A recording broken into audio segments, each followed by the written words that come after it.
This story began 17 years ago when a unique technology called surrogates was born. Surrogates were robotic human bodies that a person could control with their mind. This technology was invented by Dr. Lionel Cantor with the goal of giving a new life to physically disabled people who couldn't get around. They could control their surrogates with their mind and have them do all their tasks. Through the surrogates' eyes, they could see the world, but later, the military started using this technology in wars. Instead of soldiers dying in battle, they sent their surrogates to fight. Over time, this technology became so affordable that even ordinary people could use it. This sparked a new revolution that completely changed the way people lived. To avoid crime, accidents, and diseases, people stopped leaving their homes. They bought surrogates that looked like them and lived their lives through these surrogates. People stayed inside their homes, lying comfortably connected to a special machine. This machine was linked to their brain, allowing them to operate their surrogates like puppets to perform all tasks. People could make their surrogates as beautiful as they wanted and shape them into any attractive body form. Since people no longer left their homes, diseases, crime, and accidental deaths dropped by 99%. Because of this, the government fully allowed the use of surrogates in everyday life. People were happy with this new way of living. Today, 98% of the world's population uses surrogates. No real humans were seen on the streets. Only surrogates were visible everywhere. However, there were some people who were against surrogates. They believed humans shouldn't depend on them. These people formed a separate community where surrogates were banned. They followed a man named Zaire Powell, who led them and was called the Prophet. In the present time, at a nightclub in the city, drugs, noise, and debauchery filled the air. People were dancing to the beat of the music. Cutting through the crowd, a wealthy young man named Jared jumped from the first floor to the dance floor. He fell from a height but got up and started dancing. In reality, he wasn't a human, but a surrogate. Not just him, everyone in the club was a surrogate, operated by their operators from their homes. Meanwhile, Jared, flirting with a girl, went to the back of the club. In the cover of darkness, they were getting intimate when a man in a black jacket and helmet appeared. Without saying a word, he pulled out a strange weapon and shot Jared. A bright light came from the weapon, and both Jared and the girl were killed. The killer fled on a bike, narrowly avoiding a car. The car lost control and crashed into the club's wall, crushing the surrogates standing there. Sometime later, a police team arrived at the scene, including two FBI agents, Tom and Peters. These agents were also surrogates, operated from their homes. They approached Jared's surrogate body, which was in a strange condition. Its body was intact, but both eyes were burned out, and the memory chip at the back of its head was destroyed. The same was true for the female surrogate. Who was this biker that caused such damage to the surrogates? Was his enmity with the surrogates or their operators? To find out, Tom asked the police for the name and address of the female surrogate's operator. The police told him the female surrogate was registered to a person named Cameron. Tom and Peters immediately went to Cameron's address, but a horrifying sight shocked them. Cameron, a man, was dead in his machine, just like his surrogate, with both eyes burned out and his brain completely melted inside his skull. In their entire careers, Tom and Peters had never seen anything like this. Meanwhile, they received another shocking piece of news.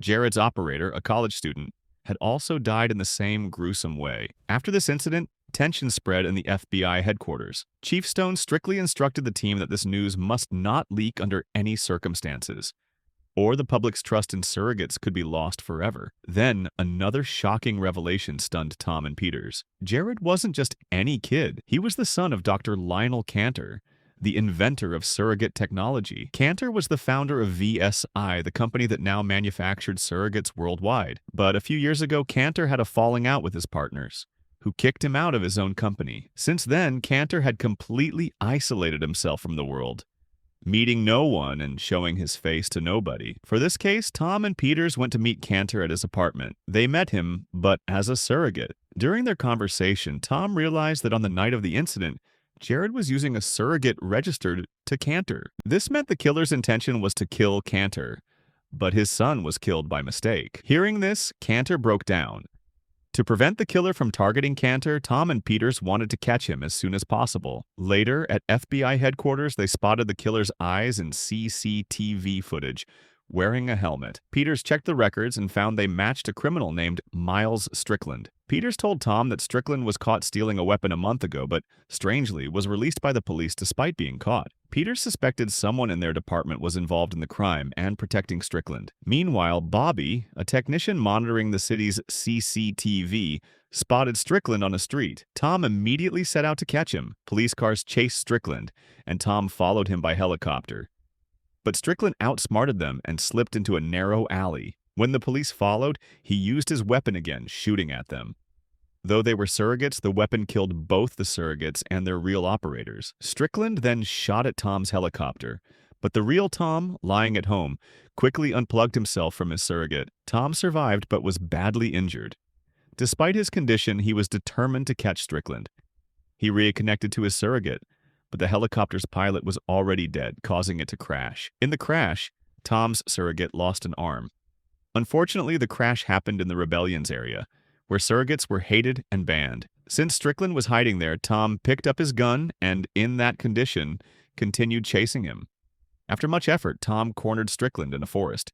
He demanded Strickland's bag containing the weapon and warned him to surrender. But a Rebellion member shot Tom, disabling his surrogate completely. Strickland escaped with the weapon. Tom, now fully disconnected from his surrogate, was in such bad shape that he passed out. Fortunately, his wife Maggie returned home in time and rushed him to the hospital. Though Maggie was also a surrogate. Meanwhile, Strickland was sleeping at home when some people broke in and started searching. When he woke up, he saw the Prophet, the Rebellion's leader, standing in front of him, eyes burning with anger. The Prophet demanded to know who gave him the weapon. Scared, Strickland said he didn't know the name and was only following orders received over the phone. The Prophet demanded the weapon, but Strickland refused, knowing that defying the Prophet could be deadly. Meanwhile, Tom regained consciousness. FBI Chief Stone visited him, and Tom insisted they needed a court order to raid the Rebellion's area since Strickland was hiding there with the weapon. But Stone had bad news. Tom had violated the agreement between the government and the Rebellion by entering their area, so he was suspended and couldn't get a new surrogate body. Shocked but undeterred, Tom, in his real body, went to the Rebellion's area. There, he saw the hatred for surrogates, but also witnessed humanity. Kids playing carefree, adults working together happily without technology. It felt like a glimpse of a joyful past. Tom realized what humans had lost with surrogates: living together, laughing together, and the feeling of being real. Though he controlled his emotions, he moved forward. He saw Strickland's body and the Prophet giving a speech to his followers saying, Strickland sacrificed his life for their cause, to destroy surrogates. He said living through machines may be easy, but it's a fake life. Real connection comes from within, from pain, touch, and belonging, which makes us human. The Prophet promised the end of surrogates was near, and soon humans would be human again. As the Prophet's men set Strickland's pyre alight, Tom demanded to speak to the Prophet, wanting to know how Strickland died, and warning that the weapon in the wrong hands could be catastrophic. But the Prophet didn't answer, and his men beat Tom and chased him away. Tom realized the Prophet had killed Strickland to get the weapon and was hiding it, plotting something sinister. As Tom returned home, a car stopped near him. A child inside, a surrogate operated by Cantor, asked him to get in. Cantor was using the child's surrogate to stay safe since his life was in danger. Cantor asked why his son's killer hadn't been caught.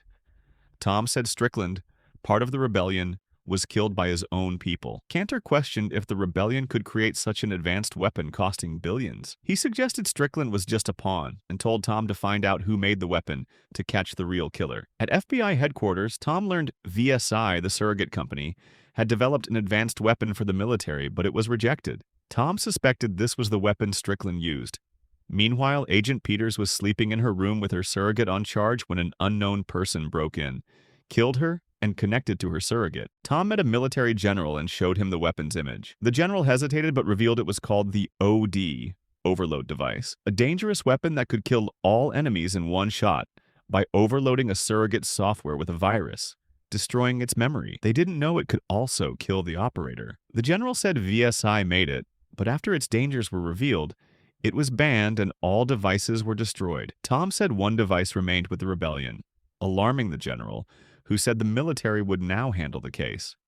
Meanwhile, in the rebellion's area, the Prophet gave the weapon to one of his men, instructing him to deliver it to Agent Peters, whose surrogate was hijacked by the Prophet's man. The military raided the rebellion's area, creating panic. Soldiers showed the weapon's photo, saying they only wanted it and warned of consequences for interference. Suddenly, the Prophet and his men attacked, forcing the soldiers to fire back. The prophet was killed, but it was his surrogate, not the real prophet. Meanwhile, Peters, hijacked by the prophet's man, met Tom and gave him a file, saying she knew everything about Strickland. She revealed Strickland was caught stealing the weapon, but released because he worked for the FBI, specifically for Chief Stone, who wanted Cantor dead. Shocked, Tom confronted Stone, accusing him of giving Strickland the weapon from VSE to kill Cantor. Stone stayed silent and tried calling security, but Tom stabbed his surrogate's head, disabling it. The surrogate's memory held valuable security codes, which Tom copied to a flash drive and fled with Peters. But the real Stone ordered the FBI to catch Tom. While escaping, Tom checked Stone's memory and discovered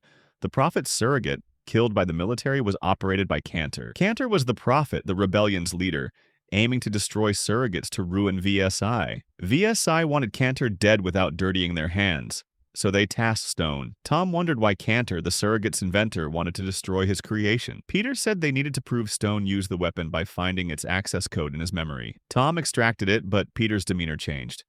She called the FBI, saying she caught Tom and his car crashed. A car hit Tom's, injuring him. Peters took Stone's memory and the weapon and fled. Tom, still conscious, stole a car and escaped before the FBI arrived. He called Bobby, the FBI technician, knowing the FBI could access and shut down any surrogate if someone committed a crime through it. Tom told Bobby to shut down Peters' surrogate, which was hijacked, but Peters had already taken Bobby hostage.